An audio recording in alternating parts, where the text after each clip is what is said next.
গৃহকর্মী বোনদের উপরে নির্যাতন হচ্ছে, সেই খবর শোনার সাথে সাথে তাৎক্ষণিক আমরা ওইখানে পৌঁছে যাই। এই উপলক্ষটা বাংলাদেশে গত 50 বছর হয়নি। গত 50 বছর ধরে আমরা এই আন্দোলনটা করবার চেষ্টা করেছি।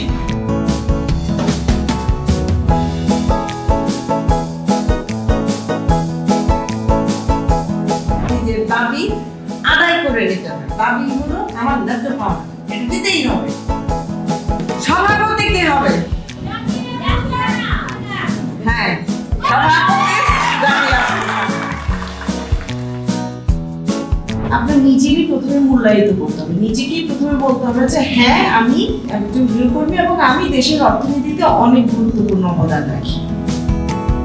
মাইকে কথা বলা শিখেছি, স্টেজে কিভাবে কথা বলতে হয়, গোল টেবিলে কিভাবে কথা বলতে হয়।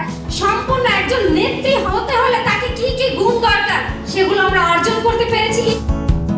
যেটা হওয়ার কথা নেতৃত্ব বিকাশে এবং সংগঠনে সংগঠিত হওয়ার ক্ষেত্রে, সেই কাজ কিন্তু ওনারা নানাভাবেই করছেন।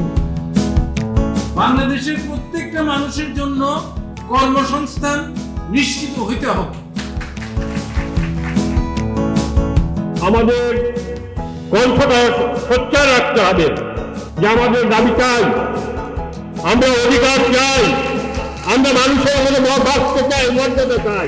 প্রকল্প আমরা সবাই জানি একটা মেয়াদ থাকে, সেই মেয়াদের প্রকল্পটা হয়তো থাকবে না, কিন্তু আমরা চাই আমাদের এই সংগঠন আমরা বেঁচে যতদিন থাকবো, আমাদের সামনে জেনারেশন যারা আসবে তারা যেন ততদিন টিকে থাকে।